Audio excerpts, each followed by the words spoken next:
మీరు మీరు మీకు కావాలంటే ఇప్పుడు వెళ్దాం, మీకు ఏరియా చూపిస్తాను మీకు నేను. ఇప్పుడు మీ ఏరియా చూపిస్తా. ఇప్పుడు మీరు ఆల్రెడీ తీసుకున్నారు కదా, మీకు మీకు జస్ట్ బ్యాక్ సైడ్ వెళ్తే నేను అడుగుదాం పదండి, నన్ను అడుగుదాం మనం. అసలు ఎంత బ్యూటిఫుల్ ల్యాండ్ ఉంది, ఎంత ల్యాండ్ ఉందంటే అంత ల్యాండ్ ఉంది. అరే అర్బన్ సెంటర్లో ఇక్కడ పెట్టుకొని నువ్వు 250 ఎకరాలు అక్వైర్ చేసి ప్రపంచంలోనే ఎత్తైన గాంధీ విగ్రహం పెడతానంటే ఇది ఏమాత్రం కూడా అది ఒప్పుదల కాదు. ఓకే, పెట్టుకోండి మీరు, అవి పెట్టుకోవచ్చు, ఇప్పుడు కూడా పెట్టుకోవచ్చు, ఎంతైనా పెట్టుకోవచ్చు. మీరు మీరు 200 అడుగుల విగ్రహం పెట్టుకోవడానికి 50 ఎకరాలు మీకు ఉంది, అది పెట్టుకోవచ్చు. అంతేగాని సింపుల్గా మేము పెడుతున్నాం కనుక ఇది తీసి పడేయండి, నేను మూసి అటు చేస్తా ఇటు చేస్తా అంటే అది అయ్యే పని కాదు. ఇది హైదరాబాదు. ఏం చెప్తారు సార్ ముఖ్యమంత్రికి?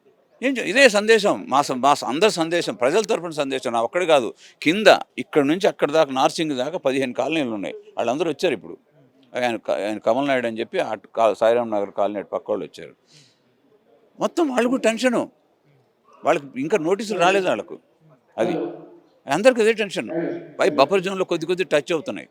మాకు బఫర్ జోన్ కానీ ఎఫ్టీఎల్ సంబంధమే లేదు మాకు.